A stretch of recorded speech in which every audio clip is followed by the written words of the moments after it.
যতই পরিস্থিতি খারাপ হোক না কেন এই তিনটি জায়গায় স্ত্রীকে কখনোই একা ছাড়বেন না, না হলে ঘটতে পারে অনেক বড় বিপদ। অনেক আগেকার কথা, এক ব্যবসায়ী এবং তার স্ত্রী ব্যবসার কোনো কাজে নিজেদের রাজ্য থেকে অন্য একটি রাজ্যে যাচ্ছিলেন। যখনই তারা অন্য রাজ্যের সীমানায় পৌঁছালেন তখনই কিছু ডাকাতের সঙ্গে তাদের দেখা হয়। সেই ডাকাতেরা ব্যবসায়ী এবং তার স্ত্রীর কাছে যা কিছু ছিল সবকিছু লুট করে নিয়ে যায়। এইভাবে ডাকাতরা ব্যবসায়ী এবং তার স্ত্রীকে ভিক্ষুক বানিয়ে রেখে চলে গেল। ডাকাতরা তো চলে গেল, কিন্তু ব্যবসায়ী ও তার স্ত্রী একেবারে নিঃস্ব হয়ে দুশ্চিন্তায় পড়ে গেলেন। ভাবতে লাগলেন, এখন কি করব? অচেনা শহর, অচেনা মানুষ। এমন পরিস্থিতিতে তাদের অবস্থা আরো খারাপ হয়ে গেল, কারণ এই অচেনা শহরে অর্থই সবকিছু। ব্যবসায়ী তার স্ত্রীকে নিয়ে অচেনা শহরের দিকে এগোতে লাগলেন। তাদের মনে চিন্তা ঘুরছিল, এখন ব্যবসা করবে কিভাবে। এই চিন্তায় বিভোর হয়ে তারা শহরের বাইরে সাধু বাবার একটি কুটির দেখতে পেল। ব্যবসায়ী তার স্ত্রীকে নিয়ে সেই কুটিরের দিকে চলে গেলেন। কুটিরে পৌঁছানোর পর তারা দেখলেন এক সাধু মহারাজ একটি গাছের নিচে বসে তার শিষ্যদের উপদেশ দিচ্ছেন। সাধুকে দেখে ব্যবসায়ী ভাবলেন, কেননা আমার সমস্যাটা সাধু মহারাজকে বলি, হয়তো উনি কোনো সমাধান দিতে পারবেন। এই ভাবনা মাথায় নিয়ে ব্যবসায়ী সেই সাধু মহারাজের কাছে গেলেন এবং অত্যন্ত বিনয়ের সঙ্গে তার সমস্যার কথা জানালেন। তিনি বললেন, মহারাজ, যদি কোনোভাবে আপনি আমার স্ত্রীকে কারোর কাছে বন্ধক রেখে আমাকে কিছু অর্থ জোগাড় করে দিতে পারেন তবে আমি চিরকৃতজ্ঞ থাকব। ব্যবসায়ীর কথা শুনে সাধু তার প্রতি সহানুভূতিশীল হলেন এবং তাকে নিজের পরিচিত এক ধনী ব্যবসায়ীর কথা জানালেন আর তাকে সেই ধনী ব্যবসায়ীর কাছে যাওয়ার জন্য পরামর্শ দিলেন। ব্যবসায়ী তার স্ত্রীকে নিয়ে সেই ধনী ব্যবসায়ীর কাছে গেলেন এবং তাকে হাতজোড় করে বললেন, শেঠজি, আমার কিছু অর্থের প্রয়োজন। আমার কাছে বন্ধক রাখার মতো আর কিছুই নেই, কেবল আমার স্ত্রী। আপনি আমার স্ত্রীকে বন্ধক রেখে আমাকে কিছু টাকা দিন। আমি সেই টাকায় ব্যবসা করে খুব শীঘ্রই আপনার পুরো অর্থ সুদ সহকারে আপনাকে ফেরত দেব এবং আমার স্ত্রীকে আপনার কাছে থেকে মুক্ত করব। ততদিন আমার স্ত্রী আপনার দেওয়া অর্থের জন্য বন্ধক থাকবে। ব্যবসায়ীর কথা শুনে শেঠ রাজি হয়ে গেলেন। তিনি ব্যবসায়ীকে টাকা দিলেন এবং তার বিনিময়ে ব্যবসায়ীর স্ত্রীকে নিজের কাছে বন্ধক রাখলেন। ব্যবসায়ী তার স্ত্রীকে সেই শেঠের কাছে রেখে কিছু টাকা ঋণ নিয়ে ব্যবসা করার জন্য রওনা হলেন। তিনি সেই টাকায় শস্যর ব্যবসা শুরু করলেন। ব্যবসায়ী কৃষকদের থেকে কম দামে শস্য কিনতেন এবং অন্য প্রয়োজনীয় কৃষকদের কাছে তা বেশি দামে বিক্রি করতেন। এইভাবে ব্যবসায়ী খুব অল্প সময়ের মধ্যেই প্রচুর অর্থ উপার্জন করলেন এবং 1 বছর পরে অর্থাৎ 12 মাস পর ব্যবসায়ী আবার সেই শহরে ফিরে এলেন যেখানে তিনি তার স্ত্রীকে বন্ধক রেখেছিলেন। ব্যবসায়ী শহরে ফিরে সোজা সেই শেঠের কাছে গেলেন এবং বললেন, শেঠজি, দয়া করে আপনার হিসাব করে নিন এবং আমার থেকে আপনার টাকা নিয়ে আমার স্ত্রীকে আমাকে ফিরিয়ে দিন। এটা শুনে শেঠ বললেন, ভাই, আমি তোমাকে কিভাবে যে বলবো, আজ থেকে প্রায় 2 মাস আগের কথা। তোমার স্ত্রী হঠাৎ করে খুব অসুস্থ হয়ে পড়লেন এবং সেই অসুস্থতার কারণে তার মৃত্যু হয়েছে। আমি তোমার স্ত্রীর অনেক চিকিৎসা করিয়েছি, সর্বোচ্চ দক্ষ বৈদ্যদের দেখিয়েছি, কিন্তু তবুও তাকে বাঁচাতে পারিনি। শেঠের মুখ থেকে এই কথা শুনে ব্যবসায়ী খুবই দুঃখিত হলেন। কিছুক্ষণ শোক করে নিজেকে সামলে নিয়ে তিনি বললেন, শেঠজি, যা হওয়ার ছিল তা তো হয়ে গেছে, হয়তো আমার ভাগ্যে এমনটাই লেখা ছিল। তবুও দয়া করে আপনি আপনার টাকা নিয়ে নিন, যাতে অন্তত আমার এই সন্তুষ্টি হয় যে আমি আমার ঋণ শোধ করেছি এবং আমার স্ত্রীকে বন্ধক রাখার লজ্জা থেকে নিজেকে মুক্ত করতে পেরেছি। ব্যবসায়ীর কথা শুনে শেঠ বললেন, না ভাই, এখন আমি তোমার থেকে সেই টাকা কিভাবে নিতে পারি? তোমার স্ত্রী তো আর নেই, আমি সেই টাকার দাবি আর করতে পারি না। যখন আমি তোমার অমানতি তোমাকে ফিরিয়ে দিতে পারছি না, তখন তোমার ঋণ ফেরত নেওয়ারও কোনো অধিকার নেই আমার। ব্যবসায়ী বারবার অনুরোধ করলেন শেঠকে তার টাকা নিতে, কিন্তু শেঠ রাজি হলেন না। অবশেষে হতাশ মন নিয়ে ব্যবসায়ী সেখান থেকে বেরিয়ে এলেন। হাঁটতে হাঁটতে তিনি আবার সেই স্থানে পৌঁছালেন যেখানে প্রথমবার সেই সাধু মহারাজের সঙ্গে দেখা হয়েছিল। সাধু মহারাজ বারবারের মতোই একটি গাছের নিচে বসে তার শিষ্যদের উপদেশ দিচ্ছিলেন। ব্যবসায়ীও মন শান্ত করার জন্য সেখানে গিয়ে বসলেন। সাধুর উপদেশ শুনতে লাগলেন।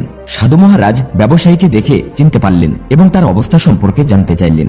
ব্যবসায়ী পুরো ঘটনাটি সাধু মহারাজকে বললেন। সেই সাধু ছিলেন একজন সিদ্ধ পুরুষ। ব্যবসায়ীর কথা শুনে সাধু বললেন, ভাই, শেঠ তোমার সঙ্গে প্রতারণা করেছে। তোমার স্ত্রী অবশ্যই জীবিত আছে, হয়তো সে তার বাড়িতে তাকে লুকিয়ে রেখেছে অথবা নিজের কোনো পরিচিতের কাছে দূরে কোথাও পাঠিয়ে দিয়েছে। এখন তুমি একটা কাজ করো, তুমি এখানকার রাজার কাছে চলে যাও এবং তার দরবারে গিয়ে প্রার্থনা করো যে, মহারাজ, আপনি আমার স্ত্রীকে সেই শেঠের কাছ থেকে ফিরিয়ে দিন, কারণ এই নগরের রাজা খুবই বুদ্ধিমান এবং ন্যায়ের পক্ষে। তিনি নিশ্চয়ই সেই শেঠের উপর চাপ দিয়ে তোমার স্ত্রীকে ফিরিয়ে দেবেন। রাজ দরবারেই তোমার বিচার হবে। সাধুর এমন কথা শুনে ব্যবসায়ী সাহস পেলেন। তিনি সাধু মহারাজের পরামর্শ মেনে রাজার দরবারে গেলেন এবং সেখানে গিয়ে রাজার কাছে কাতর প্রার্থনা করলেন, দয়া করে আমার স্ত্রীকে শেঠের কাছ থেকে ফিরিয়ে দিন। ব্যবসায়ীর কথা শুনে রাজা সেই শেঠকে দরবারে ডাকলেন এবং তাকে জিজ্ঞাসা করলেন, শেঠ, এটা কি সত্য যে ব্যবসায়ী কিছু টাকার বিনিময়ে তার স্ত্রীকে তোমার কাছে বন্ধক রেখে গিয়েছিল? শেঠ বলল, হ্যাঁ মহারাজ, ব্যবসায়ীর এই কথা একদম সত্য। রাজা আবার বললেন, তাহলে তুমি তার স্ত্রীকে কেন ফেরত দিচ্ছ না? শেঠ বলল, কিভাবে ফেরত দেব মহারাজ? আমি তো ব্যবসায়ীকে আগেই বলেছি যে তার স্ত্রী 2 মাস আগে মারা গেছেন। এখন আমি ধর্মরাজের কাছে গিয়ে তো তার স্ত্রীকে ফিরিয়ে আনতে পারবো না। রাজা জিজ্ঞাসা করলেন, তোমার কাছে কি কোনো প্রমাণ আছে যা নিশ্চিত করতে পারে যে তার স্ত্রী সত্যিই মারা গেছেন? শেঠ আত্মবিশ্বাসের সাথে বলল, হ্যাঁ মহারাজ, যিনি তার স্ত্রীকে চিকিৎসা করেছিলেন তিনি এই বিষয়টি নিশ্চিত করতে পারবেন। এছাড়াও সেই 4 জন ব্যক্তি যারা তার স্ত্রীকে শ্মশানে নিয়ে গিয়ে দাহ করে এসেছেন তারাও সাক্ষী দিতে পারবেন। শেঠ এতটাই আত্মবিশ্বাসের সঙ্গে কথা বলল যে রাজাও তার কথা বিশ্বাস করলেন। এরপর রাজা ব্যবসায়ীকে বললেন, ভাই, যদি তোমার স্ত্রী জীবিত থাকতেন তাহলে আমরা তাকে নিশ্চয় তোমার হাতে ফিরিয়ে দিতাম। এইভাবে রাজা ব্যবসায়ীকে বুঝিয়ে বিদায় দিলেন। ব্যবসায়ী মন খারাপ করে আবার সেই সাধু মহারাজের কাছে ফিরে গেলেন এবং রাজার দরবারে যা কিছু ঘটেছিল সবকিছু খুলে বললেন। সব শুনে জ্ঞানী মহারাজ বললেন, আমি ভাবিনি যে রাজা এতটাই বুদ্ধিহীন হতে পারেন। আমি দুঃখিত যে রাজা তোমার সঙ্গে ন্যায় করতে ব্যর্থ হয়েছেন। তিনি শুধু শেঠের কথাই বিশ্বাস করেছেন এবং তোমাকে বুঝিয়ে আমার কাছে ফিরিয়ে দিয়েছেন। এখন আমার কথা শোনো, তুমি আবার রাজার কাছে যাও এবং তাকে গিয়ে বলো 3 ঘন্টার জন্য আমাকে তার সিংহাসনে বসার অনুমতি দিক। তখন আমি দেখিয়ে দেব ন্যায় কিভাবে করা হয় এবং ন্যায়ের প্রকৃত অর্থ কি।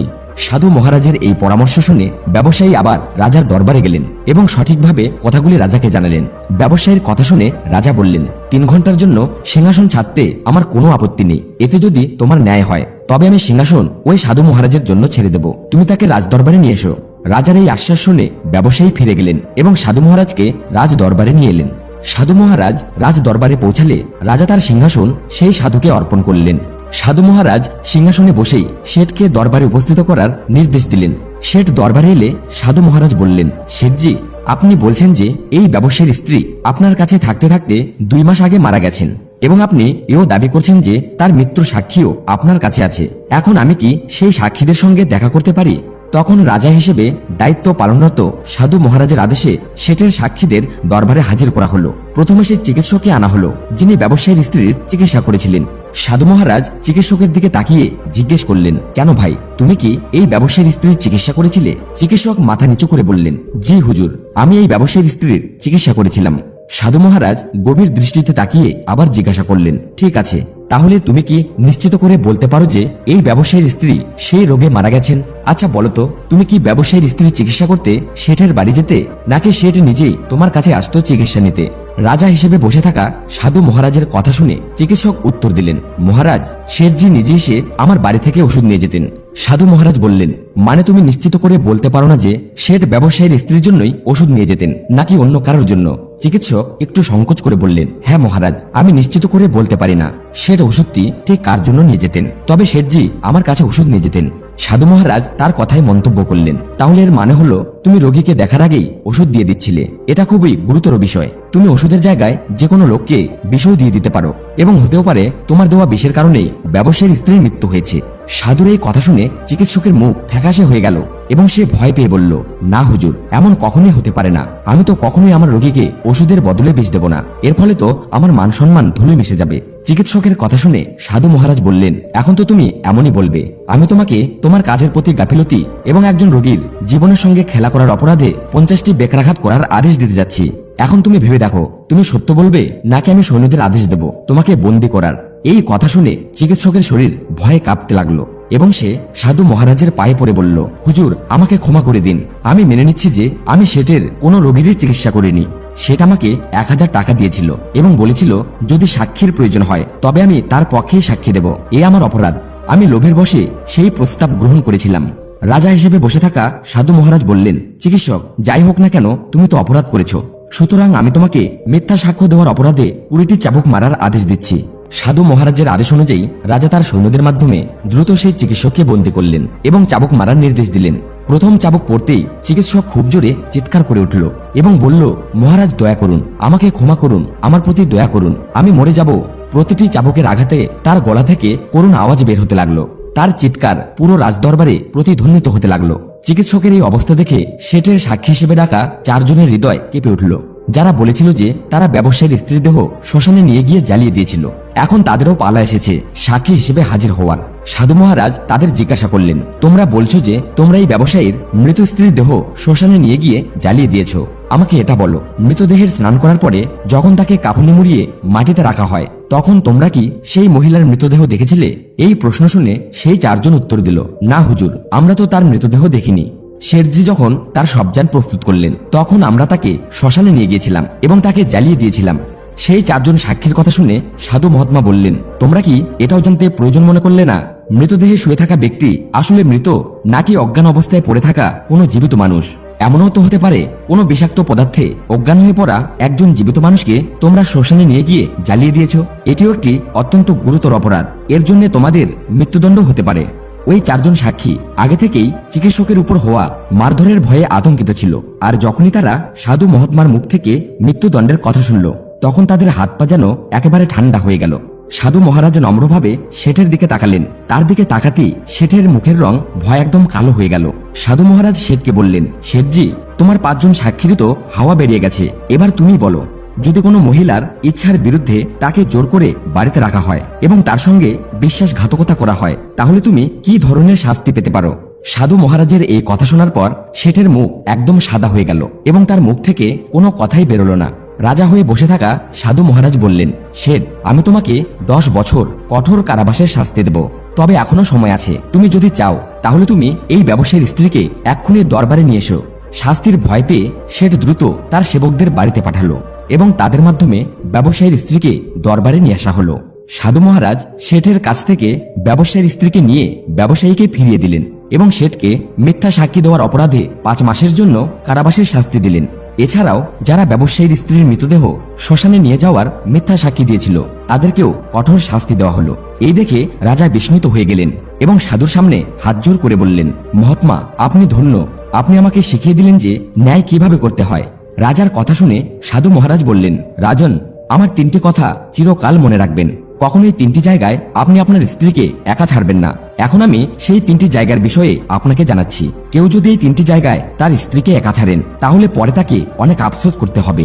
প্রথম স্থান, যদি তোমার স্ত্রী কোনো রোগে আক্রান্ত হয় এবং অসুস্থ হয়ে পড়েন তবে সেই অবস্থায় কখনো তাকে একা রেখে চলে যেও না। কারণ যখন কোনো পুরুষ কোনো নারীকে বিয়ে করে তখন বিয়ের সময় সে প্রতিজ্ঞা করে যে আমি তোমার সুখ দুঃখে তোমার পাশে থাকব।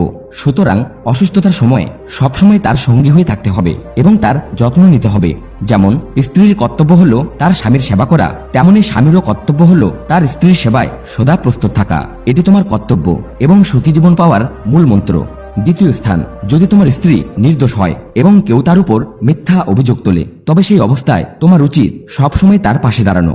কারণ একটি মেয়ে তার বাবা মায়ের বাড়ি ছেড়ে আসে এই আশায় যে তার স্বামী তার অনুভূতিগুলো বুঝবে এবং সব পরিস্থিতিতে তার পাশে দাঁড়াবে।